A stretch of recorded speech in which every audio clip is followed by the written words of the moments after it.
Hi കൂട്ടുകാരെ, ഇന്ന് ഞാൻ അനിയത്തിയുടെ വീട്ടിലാണ്. അപ്പോൾ ഇന്ന് നമ്മൾ ചെയ്യാൻ പോകുന്നതാണ് പോർക്ക് വരട്ട.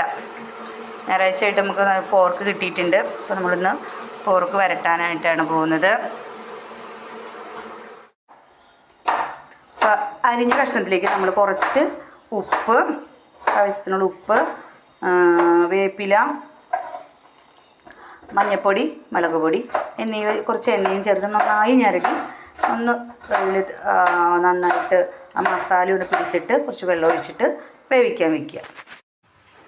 നമുക്ക് ഇതിലേക്ക് ആവശ്യമായത് സബോള, പച്ചമുളക്, വേപ്പില, ഇഞ്ചി, വെളുത്തുള്ളി ചതച്ചത്, വറ്റമുളക് ക്രഷ് ചെയ്തത്, കുറച്ച് പെരുംജീരകം, പിന്നെ വേണ്ട മസാലക്കൂട്ടാണ്. അത് നമുക്കിത് വഴറ്റിയ ശേഷം ആഡ് ചെയ്യും. പിന്നെ നമ്മൾ കുറച്ച് നാളികേരക്കൊത്ത് ഫ്രൈ ചെയ്ത് ഇടാനായിട്ട് അരിഞ്ഞിട്ടുണ്ട്. നാളികേരം ഫ്രൈ ആയപ്പോൾ നമ്മളതിലേക്ക് വെളുത്തുള്ളിയും ഇഞ്ചി ചതച്ചതും കൂടെ ഇട്ടു. നമുക്കടുത്ത് സബോള, പച്ചമുളക്, വേപ്പില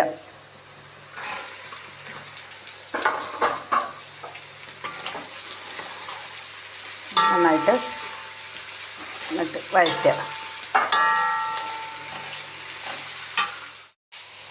അപ്പോൾ ഇതൊന്ന് ജസ്റ്റ് ഒന്ന് വാടിയിട്ടുണ്ട്. അപ്പോഴത്തേക്കും നമ്മുടെ പച്ചമുളക് പൊടിച്ചതും പെരുംജീരകവും ഇടുക. കാരണം ഇത് ആദ്യം ഇട്ട് കഴിഞ്ഞാൽ നന്നായി അങ്ങോട്ട് ഫ്രൈ ആയി പോകും. ഇത് നമുക്ക് അങ്ങനെ ഫ്രൈ ചെയ്യണം നമ്മൾ, കാരണം പോർക്ക് വരട്ടുമ്പോൾ ഇത് അതിൽ കിടന്ന് നന്നായി ഫ്രൈ ആകും. നമ്മൾ പൊട്ടിച്ച് കഴിഞ്ഞാൽ അത് അതിൻ്റെ ആ ഒരു കടിക്കുമ്പോൾ ഉള്ള ഒരു ടേസ്റ്റ് മാറും, ഫ്ലേവർ നമുക്ക് മാറും. കടിക്കുമ്പോൾ നമുക്ക് ആ ഒരു പെരുംജീരകത്തിൻ്റെ സ്വാദ് കിട്ടണമെങ്കിൽ അധികം അങ്ങോട്ട് ഫ്രൈ ആകാൻ പാടില്ല. അപ്പം ഇനി ഇതിലേക്ക് ആവശ്യമായ ഉപ്പും മഞ്ഞൾപ്പൊടിയും ചേർത്ത് നന്നായി ഒന്ന് ഫ്രൈ ചെയ്യുക. അപ്പോൾ നമ്മളിതിലേക്ക് കുറച്ച് മുളക് പൊടി, 2 ടീസ്പൂൺ മുളക് പൊടി, ഒരു ലേശം മല്ലിപ്പൊടി ഇട്ടാലും ഇട്ടില്ലേ ഞാൻ ലേശം മല്ലിപ്പൊടി ചേർത്തു, പിന്നെ മസാലപ്പൊടിയും ചേർത്തു. ഇനി ഇത് നന്നായിട്ട് കഴിക്കുക. നല്ല ബ്രൗൺ കളറായി കഴിയുമ്പോൾ നമ്മളിതിലേക്ക് വരണ്ട് നന്നായിട്ട് കിട്ടണം. അപ്പോൾ നമുക്കിതിലേക്ക് പോർക്കിടാം. അപ്പോൾ നമുക്ക് ലാസ്റ്റാണ് ഞാൻ ഇതിലേക്ക് കുരുമുളക് പൊടി ചേർക്കുക.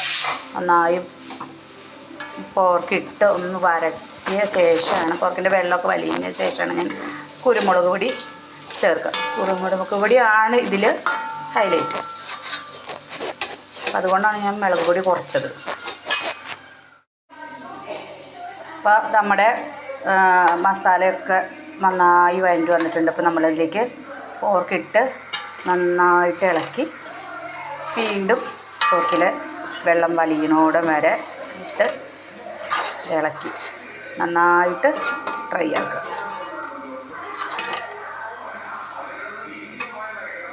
ഇതിലേക്ക് നമുക്ക് കുറച്ച് കുരുമുളക് പൊടി ചേർക്കാം.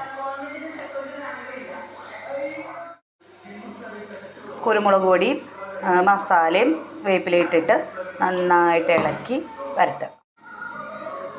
അപ്പം നമ്മുടെ പോർക്ക് ഫ്രൈ റെഡി ആയിട്ടുണ്ട്. അപ്പോൾ നിങ്ങളിതുപോലെ ഒന്ന് ട്രൈ ചെയ്ത് നോക്കൂ.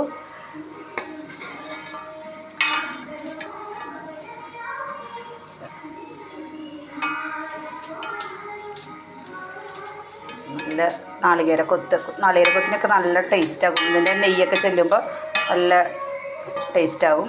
അപ്പോൾ ഇതുപോലെ ഒന്ന് നിങ്ങൾ ട്രൈ ചെയ്ത് നോക്കും. നമ്മുടെ പോർക്ക് റോസ്റ്റ് റെഡി ആയിട്ടുണ്ട്. നാളികേരക്കൊത്തൊക്കെ ഇട്ട് നല്ല ഈ വരട്ടി കിട്ടിയിട്ടുണ്ട്.